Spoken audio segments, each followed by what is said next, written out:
You're listening to WPRS on the Z-Talk Radio Network. The next stop is the Warren Exchange Paranormal Radio Show on the Z-Talk Radio Network. The views expressed and opinions given by the individual hosts and their guests do not necessarily reflect those of Z-Talk Radio, its affiliates, or sponsors. Are you sitting comfortably? Then we'll begin.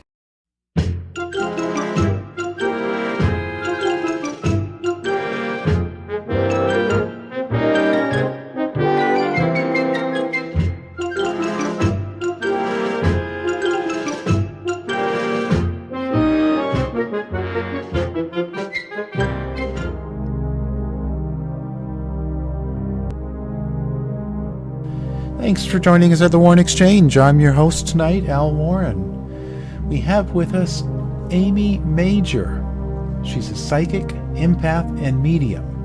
And her new book, Toward the Light, was just released in May. So we're going to talk to her about what a rescue medium is right after these words. Hey everyone, my name is Tyler Oakley. I know y'all got crazy busy days. Honestly, the only way I can ever get through a crazy day is with some coffee. Thankfully, Starbucks has these brand new mini frappuccinos. Can we talk about how cute these are? That are the perfect size. Whether you are just starting your crazy day or you're halfway through and you need that pick-me-up, they are ideal. Actually, adorable. I know, we have all been there where you're trying to decide between two flavors, and honestly, how can you pick between perfection and perfection? Well, now you can get two without feeling guilty. I know, you're welcome in advance. I'm really psyched Subway's bringing the flavor with this new guacamole for a couple of reasons. First, people really love our guacamole. Rich and creamy, made from Hass avocados and just a hint of jalapeno to keep it interesting. The other reason is, it's just really fun to say. Guacamole. Guacamole. Guacamole. Guacamole. Guacamole. Guacamole. See? Come in and try our new guacamole on sandwiches like the Chipotle Chicken Melt and discover how it turns up the flavor on all your favorite sandwiches. Subway. Eat fresh. You can listen to us anytime, anywhere now. Download our free app now for the iPhone and iPad. Look for the Warren Exchange or House of Mystery app at the Apple App Store.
Not nice to fool Mother Nature.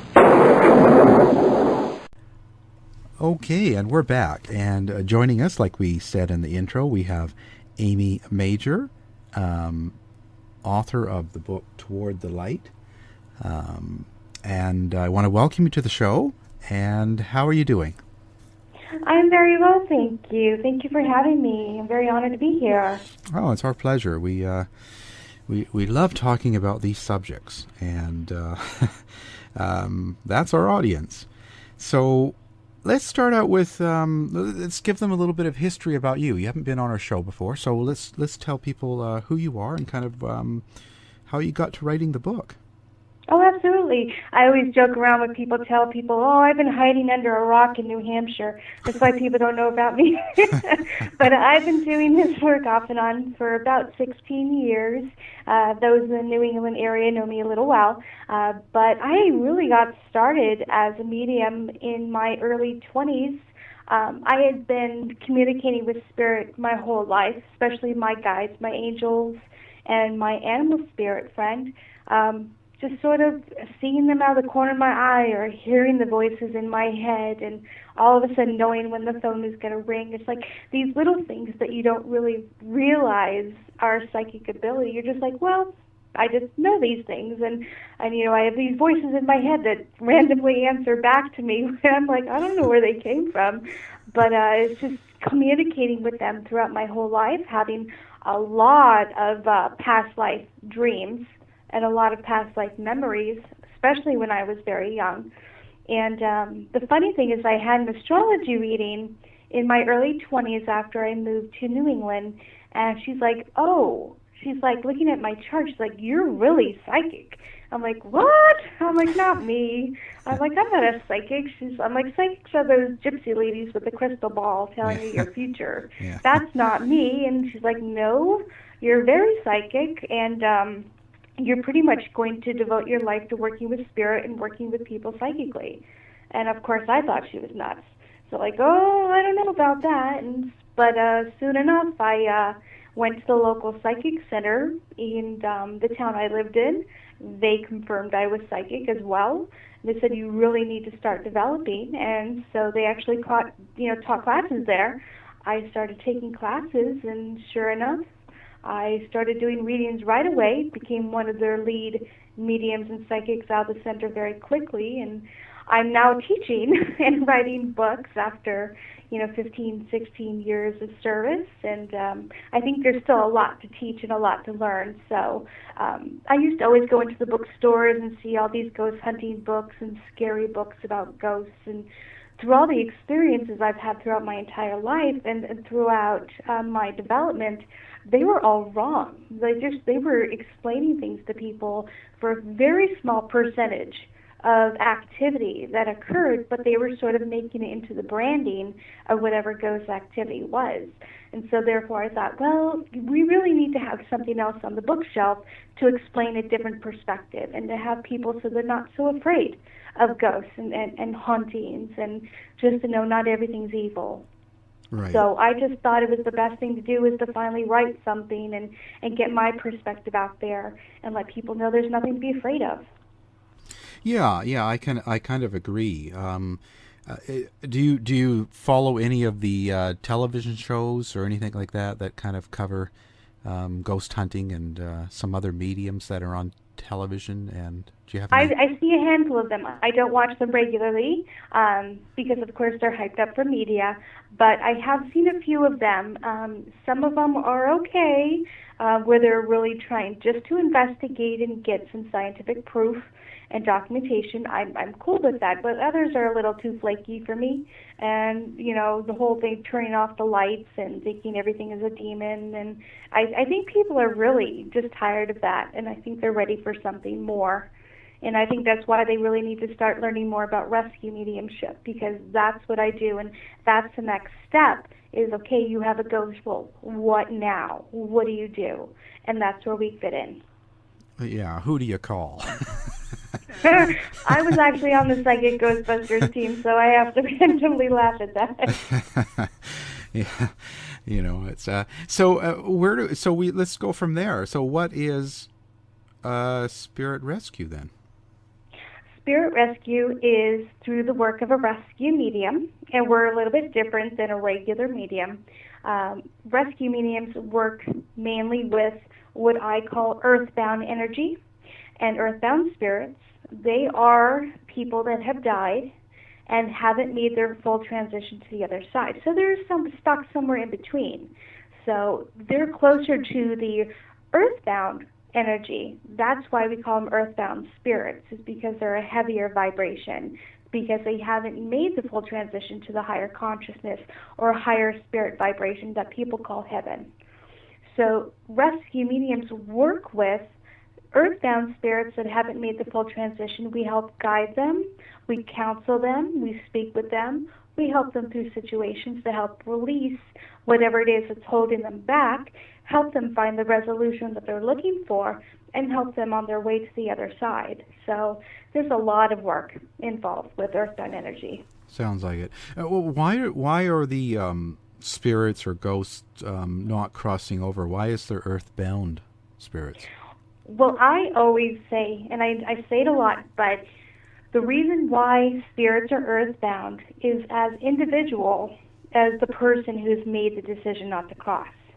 That means there are so many reasons why people do not cross all the way. It could be out of fear, anger, loss, resentment, judgment. It could be honor, love, anything that keeps that spirit from thinking that they're ready to cross over. It could be many different things. You know, there's a lot of spirits out there that have completed crimes. They may have killed someone. They may have raped someone. They may have done something, an awful crime. Their fear of judgment, well, when I die and I go to the other side, are they going to judge me? I'm not ready to go for that. And there are other spirits that have died, like in a very tragic situation where they stay behind to make sure that everybody else gets out safe. They'll kind of stay behind to make sure there's resolution. So there might be other spirits that have died that don't even know that they died. It happened so quickly and so tragically that, they're kind of in a daze and they're confused. They don't know what's gone on. They know things different, but they're just not really ready and understanding what's happened with them. Therefore, they'll stay earthbound as well. So there's many different reasons. Right. Now, are these earthbound? Now, they're not all bad or evil, or they're not. Is there any general consensus to that?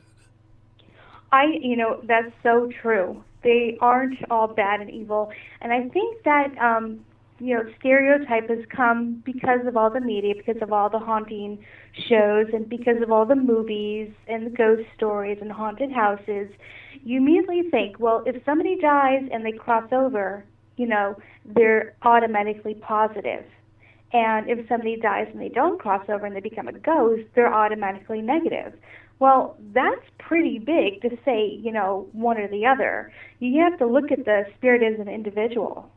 They're not bad. They're just going through a hard situation. I always tell people, if you're going through loss and you're scared and you're confused and you're angry, does that mean you're a bad person?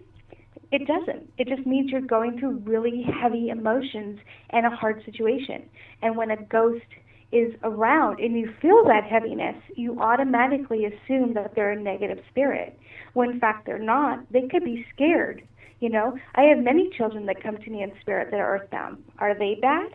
No, they're scared, they're confused, they're lost. So they're going to reside at a heavier vibration.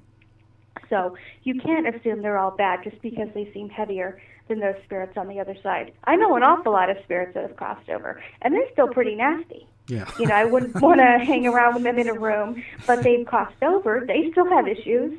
You can't think one or the other. You really need to see it as an individual spirit. Right. So we're keeping all of these issues with us when we cross or when we are earthbound. Just when we turn into, change over to a spirit, I should say, we still have our issues with us. Oh, absolutely. The sooner after death is more likely to have to deal with these issues. The longer you've crossed and you're in a spirit form, you're able to let go and release these issues. They're no longer of a concern to you. But, shortly after you die, you're going to carry all these issues with you. They're still very much attached to your emotions.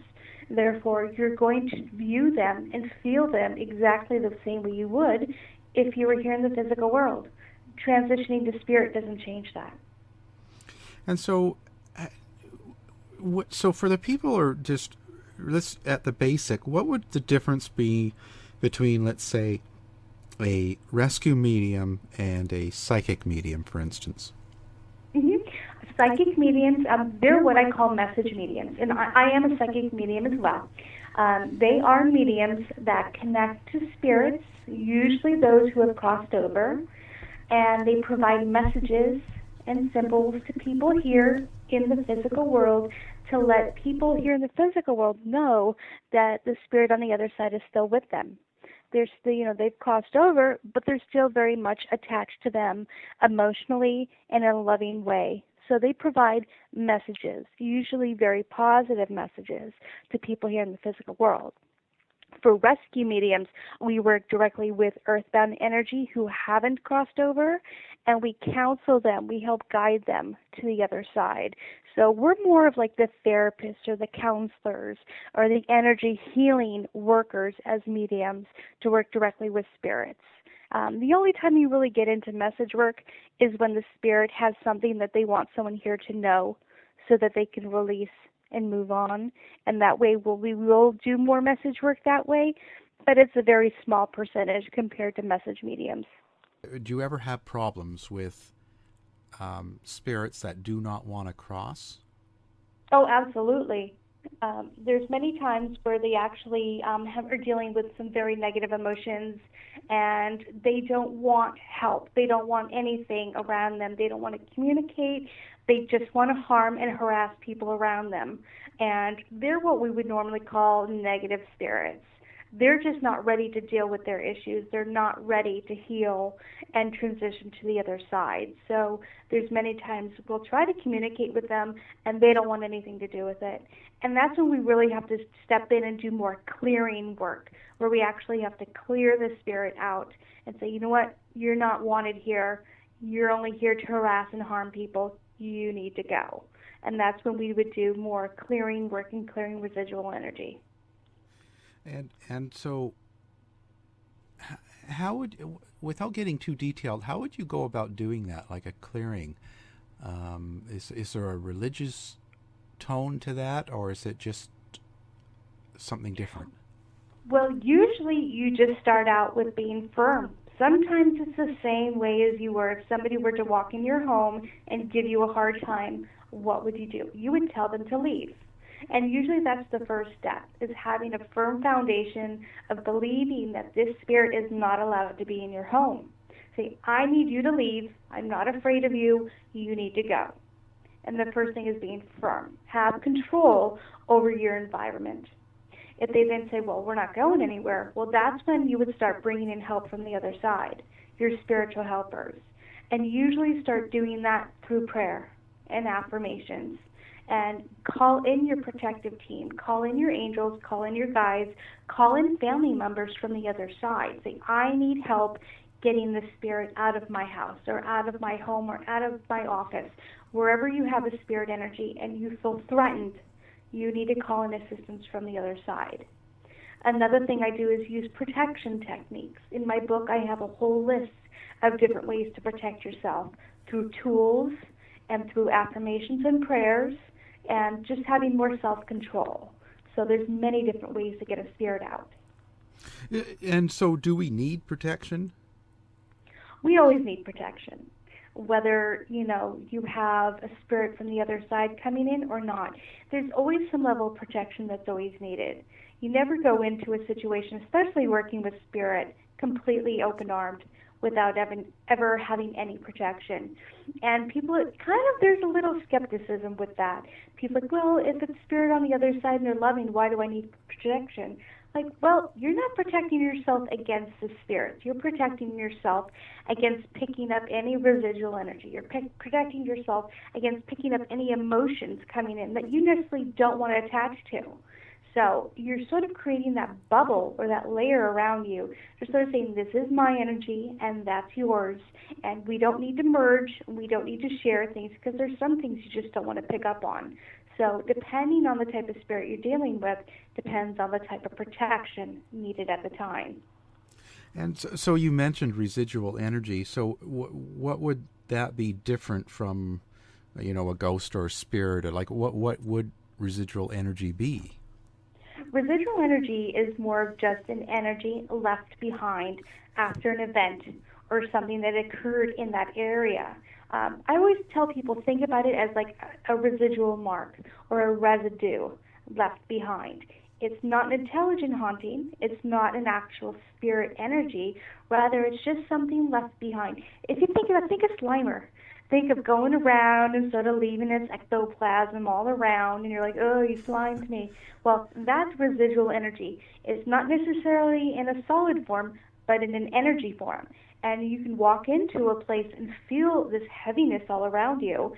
It doesn't mean there's a spirit there. It just means there's a lot of residual energy left behind, like an imprint. And so you just need to go in and start doing more clearing work, again, which I've explained in the book, is how to clear this residual energy out and to create a nice vibration, a higher and more lighter positive vibration in your home. So someone that's just listening right now, and if they feel like they've got like a ghost or a spirit or something's in their house or at their work or something, what's the first thing they should do? Well, the first thing they should do is to evaluate and think, is this an actual spirit or is this just something in my mind?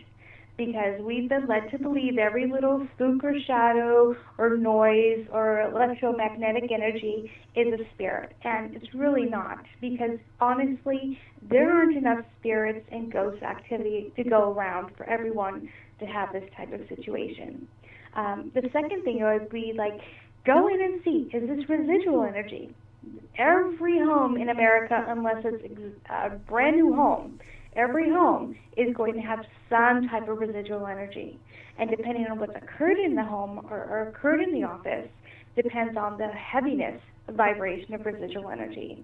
So you're going to have to go out and clean that out first. Do some clearing work first. Once you've done the clearing work and it's still there and it's still overwhelmingly obvious, there's been some movement, there's some flickering of the lights, you feel somebody calling you or touching you, and you're like, I really think there is a spirit in my home. I would tell people first, don't be afraid. Breathe, take time, calm yourself and your emotions long enough so that you feel safe. Focus. Allow yourself, to sense the vibration. Do you feel threatened, or do you just feel scared because you've been taught to be scared? Understand the spirit is not going to harm you. You have to understand it may be a small child, it may be a woman, it may be somebody who's lost and confused. So don't always assume that this spirit is there and going to harm you. Bring in prayer. Bring in your guides, bring in your angels. Ask for assistance on the other side to help you if you have a spirit. And control your space. This is your space they're in. It's not just yours. Therefore, if you feel uncomfortable with them there, tell them to leave. This is your home, and you need to take control. And the last thing is, once you just know that they've left, go in and refresh. Clean your home of any residual energy. Take the time and the tools to clean it out, and you'll feel much better and much more positive if you should have that experience. And quite often I hear about people, they say that they, not so much their place or their work or their cars haunted, but they think they've been attached by a spirit, or they think they've gone somewhere, they've gone on a tour somewhere and they've taken home a spirit with them. What's in your experience, is that sort of something that's common? Actually, it is more common than people realize. You have to think there are two different types of attachments. The first one is you can get an attachment of residual energy. It's sort of like walking through a spider web. And when you walk in through a place like a historical landmark or a cemetery or some place that may be haunted, you're taking on that residual energy and you're bringing it home with you. Therefore, you're going to feel heavy, you're going to feel different, you're going to feel the emotions associated with that residual energy. And that's where you need to just do more of a personal clearing of your personal energy. The second type would be a spirit energy that's attached themselves to you. And you can't always assume that it's a negative attachment. There are spirits out there that are afraid, they're lost, they're confused.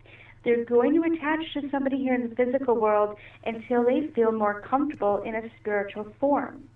Usually these are children, Usually these are people that have died very recently, and they haven't made that contact with their spiritual helpers on the other side, and they're still very much attached here to the physical world. Therefore, they're going to attach to somebody out of comfort. The last type would be a spirit who attaches themselves to you for negative reasons. These would be people that have died, still carry around a lot of their negative emotions, a lot of anger, jealousy, rage. They have all these emotions, and they'll go out and they'll search out victims, people that are unsuspecting of knowing that the spirit's around, people who, may be going through emotional issues, somebody who might be sick, somebody who might be doing something that lowers their vibration and allows the spirit to come in and attack them and to attach to them. So that's when I would say you would need more of a professional assistance, such as a clearing specialist or a rescue medium, someone to come in and detach this spirit from you so that you no longer feel harassed. Yeah. And so I was going to ask about that. Okay, so now you've mentioned this a few times about vibration. So someone listening that's newer to this or just not sure, what exactly do you mean by vibration? Well, vibration is pretty much a frequency of, kind of like if you think of vibration, think of something vibrating like a washing machine. And it's vibrating, it's creating its own energy source. Everything that's in this world has its own unique vibration. And the vibrations can be very high or vibrations can be very low. It's like a denser vibration. And earthbound spirits carry a more denser vibration, something that feels heavier. And spirits on the other side will carry a higher vibration or a lighter vibration. Therefore, you're not going to sense them around as much. So depending on the level of vibration of spirit energy depends on how you sense them around you. So just think of kind of heaviness, lightness, emotions. Everything is a vibration of energy. What creates our vibration? Like what is it that establishes it? Pretty much a life force. Our life force has a vibration. Everything in this universe has a vibration. It's just a unit of measurement of activity or energy flowing from an object. So everything carries a vibration, and depending on where they are in a certain vibration depends on how you're going to pick up on them. So everything, a flower has a vibration, a rock has a vibration, a person does. Everything that is in this world carries its own unique vibration. So is that what attracts us to each other and to things that we like flowers or? That's exactly what attracts you to. That's called the power of attraction. Your vibration is connecting to another vibration that's equal or a little higher, and that way you're going to be attracted to somebody, and you're going to be attracted to an object. You're going to be drawn to them because of the vibration. And so when I tell people, you need to watch your vibration, that means you need to watch if it's going low, you're going to attract lower vibrations, lower spirit energies. Usually the lower means negative. You need to raise your vibration to bring in more positive and loving spirit energy around you. So you can control your own vibration depending on thought and intent. I usually tell people, stay with something like a meditation. That will teach you how to raise your vibration. Laughing, dancing, eating something sweet, everything that creates joy around you will raise your vibration. So it all depends on what you're trying to attract around you. So it's important to stay very positive. It is, but don't think anytime you think of negativity that you're bringing in bad spirits. That's just not true. We all have times when our vibration's a little lower, when we're going through very emotional times or something very tragic happens, or we're just not feeling good, and that's okay. You want to try to raise your vibration as soon as you can, and also raising your vibration will actually make you feel healthier too. So don't think that you have to keep it positive all the time. We're human. We all make mistakes. We're all going to go through negative times, but try to keep it neutral. Yeah. It's okay to get depressed, rent property, but you don't want to buy there. Exactly. But so now, does that also include like our spirit guides? So now there's people that are not going to know exactly what you mean by spirit guide. So what would a spirit guide be, and how are they attached or attracted to us, and or vice versa? Well, spirit guides are spiritual advisors on the other side. They've been trained and qualified, just like you're trained and qualified for a job here, they're trained on the other side to be personal guides. Now, there's regular, guides that come in with you with your life, and there's also message guides, there's learning guides, there's healing guides, there's many different types. But what I like to call main guides are spiritual advisors on the other side that sort of work with you throughout your life. They help you. They're there when you're born. They work with you through your life experiences and through your life, and they're there to greet you at the time of your death. So they're lifetime guides. They come in and sort of, when you're off track, steer you in the right direction. They inspire you. They give you thoughts and emotions to help you stay on track with your life purpose. They're here to make sure you came to do, we all came here for a reason. And they're here to help you achieve your goal and your life purpose in your life. So they're really here for us. So how do they choose us? They choose us and we choose them before we even come in. Depending on what you're here to learn and experience and what your life purpose is, depends on what type of guide you're going to need on the other side. So we choose each other before we come in and before we're born. Now, guides can change, too, depending on what you're doing in your life. Usually you have one main guide that sticks with you throughout your entire life, but we have what we call lesson guides and transitional guides that come in and deal with certain issues that we're faced with, and they'll come in and they'll work with us. They'll help us through those situations as well, and that would be a different type of guide. So depending on what your purpose is the type of guide you're going to work with. And so why this is a common question, and I don't know if you can answer it, but I know I've heard this enough. So if we have this spirit guide that we've chosen each other before we started this life, this lesson, and we're going through it, and why do such tragic things happen to some people? Really, it's a learning process. We didn't come here just to experience love and joy. We experience that on the other side all the time. So why would we come into a physical body to experience the same thing as what we just came from? That wouldn't make sense. Sometimes we have to come into our physical lives to experience the opposite. We experience pain, suffering, loss, tragedy. You have to experience the opposite to truly understand. And I always tell people, how will you know unless you understand? And sometimes you can't understand until you live through it. And so we will go through very tragic times, very painful times in our lives, but it's only to help us grow as a soul, help us become stronger, and help us understand from a different perspective. So it isn't to hurt you, it's to help you. It's hard to see that when you're going through it, but when you go through your life and you look back, you're like, wow, I lived through that, and I'm a much stronger person because of it. Well, how are we going to grow and become stronger if we don't live through these tragic times? So think of it as a learning process.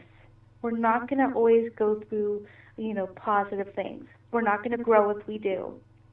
So whenever you have something negative happen to you in your life, just think to yourself, my guides knew I was strong enough to get through this, and I'm going to be that much stronger when I'm done.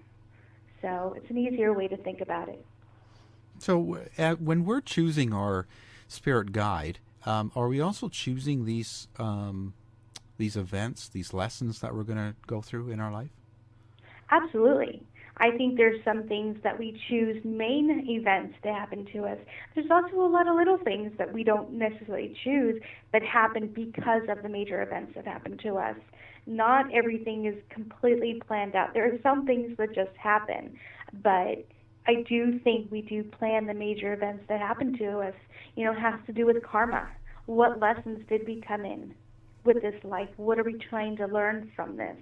Therefore, say you coming into your life like, okay, I want to be a child in New York, and I want to be a boy, and I'm going to get married, and I'm going to lose a child in pregnancy with my wife, and I'm going to experience that loss because I've never experienced that before. You know, you're going to choose all these things before you come in, so you can go through these experiences and understand them from a different perspective. So you may experience the same many things through various lives, through various perspectives. It all to help you grow as a soul. And now I talked to Rich Martini a while back, and his book Flip Side, and his theory was that we also choose our parents. Yes, I know, and let me tell you, a lot of people are like, boy, was I wrong in choosing that. It's like, oh, and then if you have any brothers and sisters, oh my goodness. There's times I thought about that too. But yes, we absolutely choose our parents and our families. And a lot of people say we choose the same families or we stick with the same families through many lives, because they're our soul family, and we stick together. You know, they may be a parent for you in this life, but they could be a child for you in another, or they could be a best friend. It all depends on what your purpose is for and what their purpose is for. So, yes, absolutely, we choose our parents before we come in. Some of us would like to choose differently next time, but, you know, it's all to help us grow. Well, his question to me was right off the bat was like, so why did you choose your father? You know. Oh, I know, exactly. It's like, okay. My father was very skeptical about the whole spiritual world, and I think he challenged me to see myself in a different way. He challenged me to go further and to explore more and to see things from a different perspective. He taught me not to take things just because somebody told me. Go out, understand, try to get proof. Don't just see things, oh, well, that's just the way it is. Well, he helped challenge that. He helped me understand things. And because of that, I explored religion, I explored faith, and I was open to the fact that I could have been psychic because of the way my dad challenged me. So there's reasons for everything. Yeah, I see that. It's funny because it did, you know, my parents both passed, but when my father is very structured and very disciplined, very strong, and my mother was completely opposite, the emotional, pretty type. So they both had that, and I see both of it in me. It's funny. Both very purposeful. How it goes, That's very typical too for parents to be like that, and that always creates a balance, because if they were both the same, then it would be off balance, and you wouldn't get necessarily the life challenges and the lessons from that. So everything comes to balance. You'll find how opposites attract is because they're trying to balance each other out. Yeah, so. Yeah. I think so. I think that's very, very true.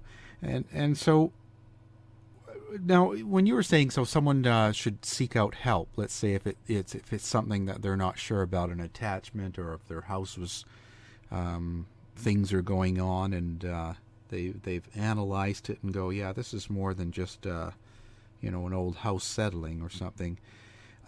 Now, people tend to go out and do things. They'll go and get like a Ouija board, or they'll go get tarot cards and stuff like that. What are your feelings on that side of it?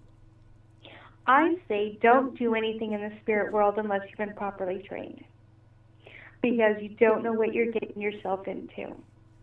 If you haven't been properly trained in protection techniques, if you don't know how to raise your vibration to bring in a certain type of spirit energy, then I wouldn't do it. What you really need to do is go out and seek professional assistance. And I'm not saying go out and try to find a ghost hunting team. A ghost hunting team isn't going to help you find resolution. They're going to come out and evaluate whether there's a spirit presence there or not. They won't even know if you have an attachment because they don't have the electronic equipment to detect on that. Sometimes they do, but most of the time they don't. I would say connect with a clearing specialist or a rescue medium that specializes in clearing, and have them come out, help them evaluate whether you actually do have a spirit energy attachment or in your home, and they can work with that spirit and help detach them and clear them away. This isn't anything you should be doing on your own unless you've been properly trained. Now, everybody has the ability for prayer. Everybody has the ability to pray and ask for spiritual assistance on the other side. Until you do have the actual professional assistance coming in to help you, always pray. Always ask for help. Always ask for your spiritual team to come in and protect you until more professional assistance can be there to assist you. But never do it on your own unless you've been properly trained. So you don't think the tools themselves are evil, do you? Or do you? No, tools are tools. Tools, they're objects. Yeah. They're not there, but your thought and intent is what creates the spirit energy around you. You could be working with a glass. You could be working with a piece of paper. You could be working with a tree. Anything that you want, but if your thought and intent is there to communicate with spirit, they'll find a way to come in. These tools themselves were created just because they were easy devices to use to communicate with spirit. It's not the tools that work, it's the spirit energy that works. So, but again, tools are physical objects. People have to understand that. Physical objects reside at a lower vibration. So if you don't learn how to raise your vibration and protect the energy around you, what do you think you're going to bring in? You're going to bring in a lower, heavier vibration, which is normally a negative one. Right. So don't use the tools unless you've been trained. Yeah, I see that. That's a better way of explaining it. I think because there's a general thought out there by average people that you go out and buy a Ouija board at the Walmart and you bring it home, it can bring an evil spirit to your house. No. And it's just I see that as being kind of ridiculous myself. It's what you're doing with things. Exactly.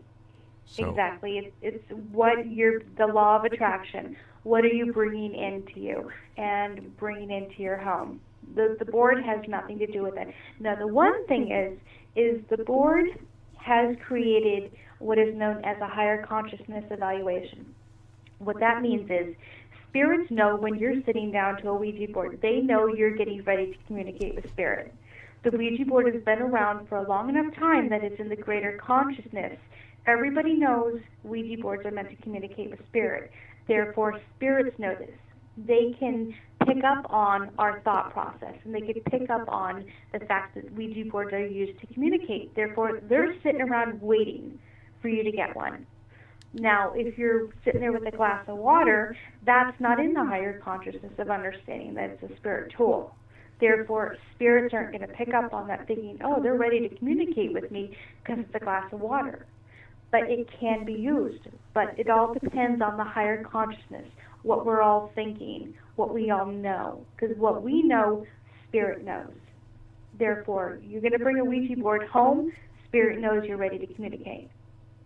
So you're going to draw in spirit energy if you bring one into your home. It's not necessarily going to be bad energy, but spirit's going to be like sitting on the sidelines going, okay, we're ready to communicate because we know those boards are used to communicate with us. So it's in the higher consciousness. Right. They know, we know. Yeah, kind of like a cell phone. Exactly. But you don't throw your cell phone out just because it gives you bad information. Nope, I mean, exactly. For me. I don't recommend using Ouija boards because honestly they're physical tools. If you really want to start learning how to communicate with spirit, find circle groups, find spiritual centers, find psychic centers that will help open up your energy and to receive spirit communication. Do it in a positive way. Learn the tools and techniques you need to raise your vibration to connect to spirit. You don't need to do it through tools.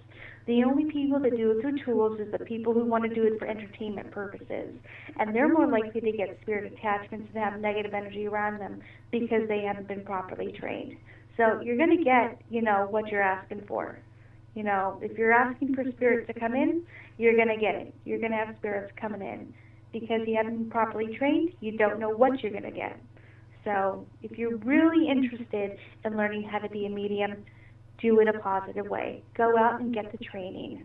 It's not difficult. Everybody has the ability to communicate. You just need to learn how to do it right. So you think we all have that ability? We all do. We're all born with that sixth sense. I don't think this is something that would have been cut off from anybody. We all have the ability. The thing is, we all communicate with spirit depending on whether we're aware of it or not. You know, when you smell a perfume, or automatically you sense somebody around you, or all of a sudden you have a memory of somebody that's died.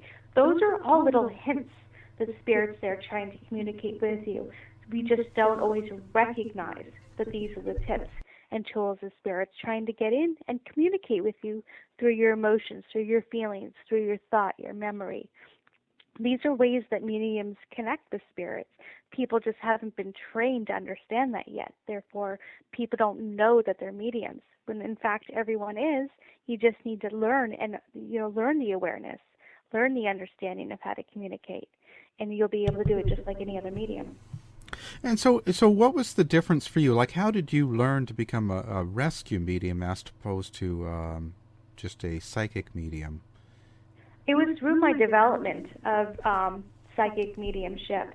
I would open up to spirit, and very heavy, very low vibrational energy would surround me all the time. And of course, years ago, like a decade ago, everyone's like, "Oh, that's negative. No, those are negative spirits. Push them away. Push them away. You don't want anything to do with it. Raise your vibration." And so I would. I'm like, "Okay, all these are heavy, bad spirits." But it would happen for years and years, and they would always surround me as soon as I'd open up and get ready to communicate. And nobody understood why until I finally, I had to sit with my guides and spiritual teachers on the other side. And that's when they started, teaching me rescue work. So, just because they're heavy doesn't mean they're bad. They're just looking for help. If you're opening up and you have a certain vibration that resides with them, they're going to be attracted to you because they know that you can help them.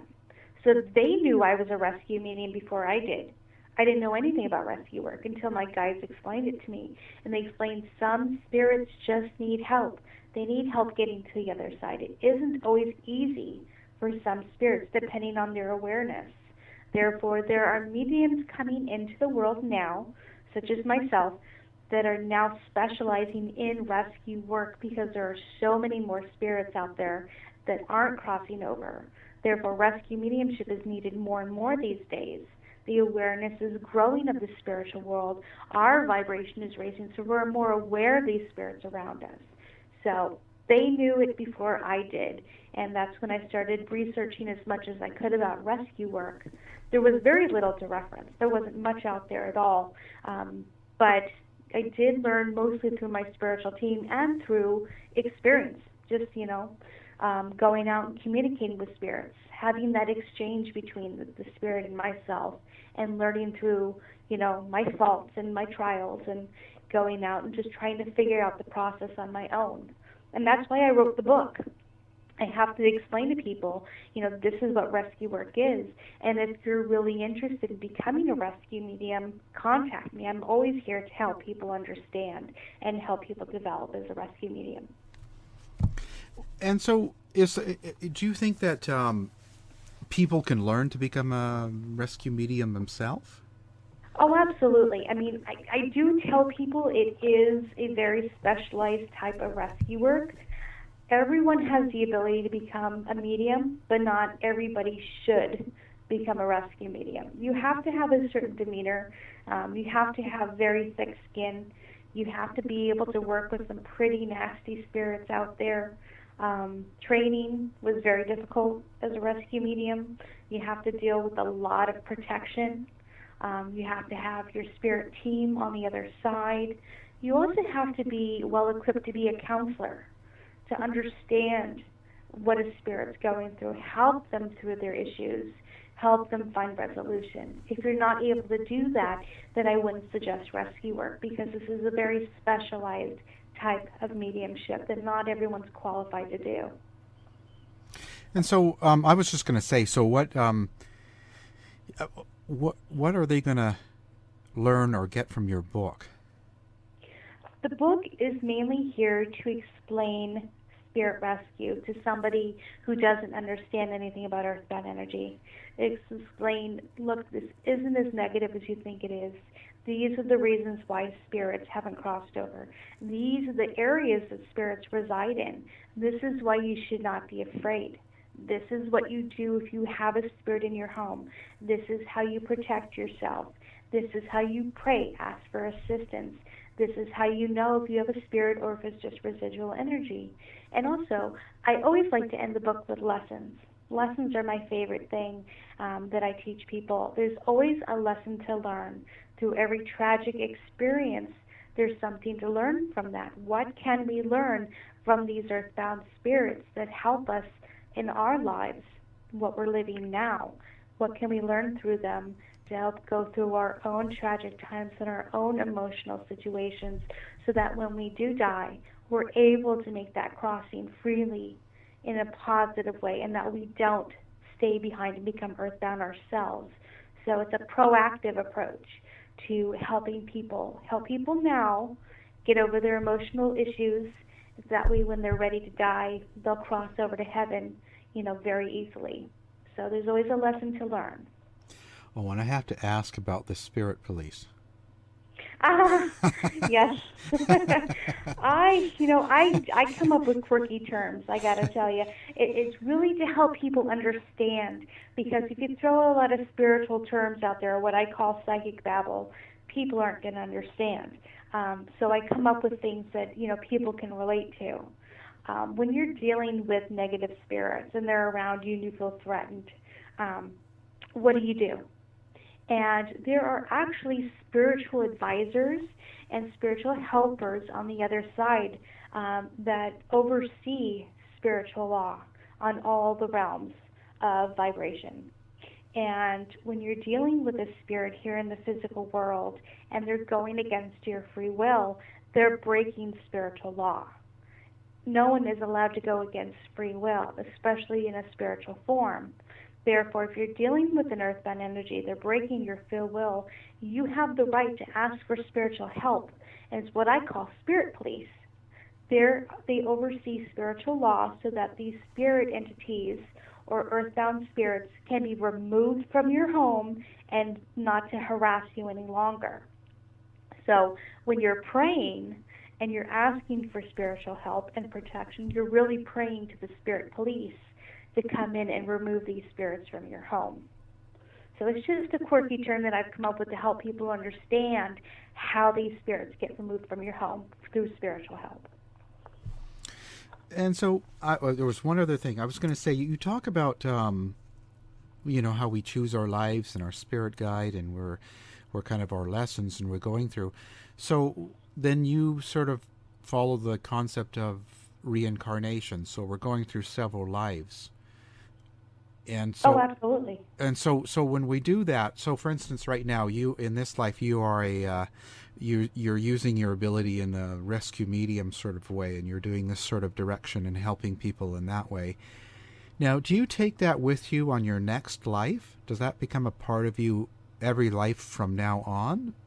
It can. I mean, I've been told by my guides that I've been a rescue medium before in other lives. So it all depends on what I want to learn and what I want to achieve in that life. I may not be a rescue medium in my next life. I might go and actually become a monk. I might become a nun. I might become something kind of like the next step up, depending on my evolution and where I want to go with my soul's development. So it all depends on what I want as a soul. I can become a rescue medium again in another life. It all depends on my free will and what I want for myself. And my guides will help me through that life and through my life purpose. So I've been a rescue medium before, and I've chosen, again, to come in as a rescue medium now. I think just because the earthbound energies are becoming more and more frequent, and I think rescue mediumship is needed now more than ever before. So I think I came in to become a rescue medium again just because I was already trained before in another life. Do you see the whole? So we're all sort of connected, and do you see the whole world like we've all chose different paths and lessons and spirit guides, and we're all in this world together right now. So all the events that go on in this world are other people's choosings. Yes. And yes. So we're all here, and then we have to act and react to what other people are doing in their journey. So when all these things are going on in the world that terrifies people, like the ISIS stuff and bad weather and all this stuff, is that all part of what we've chosen as a group? Yes. We're all here in the physical world together for a reason. Nothing is through coincidence. Everything happens for a reason. We've all chosen to be here on the earth at this very moment together. Therefore, we've all decided through a higher consciousness of understanding that we're here to go through these lessons together. And so absolutely this is something we all chose to do together. It's sort of like a team.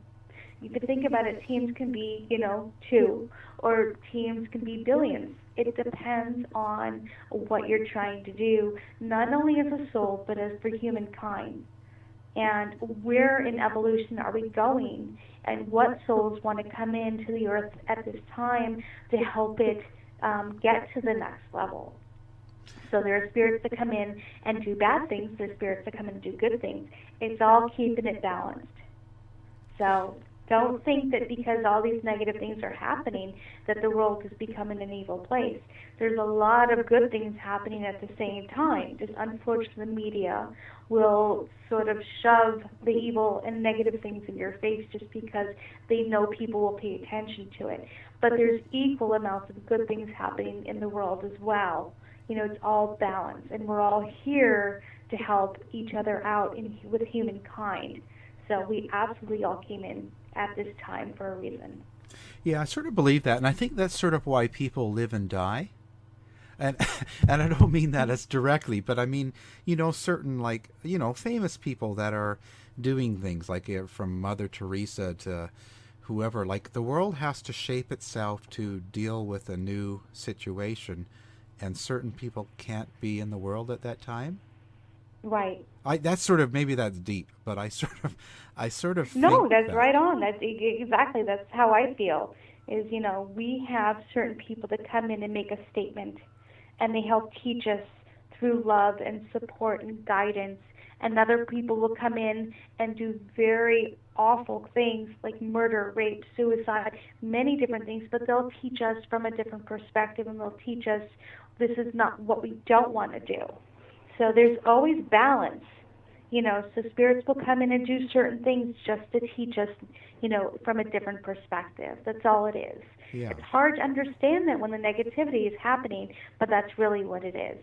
Yeah, we just have to think that the balance is there. So people, let's say John Lennon, who was very peace, love and stuff in the 70s, had to be gone for the 80s, right? But he was balancing something in the 70s that exactly, because it's a different thing going on. It's a whole different world every time every day we get up. Yes, it is. Everybody always says every day is a new day. It's a new you, a new time to start over.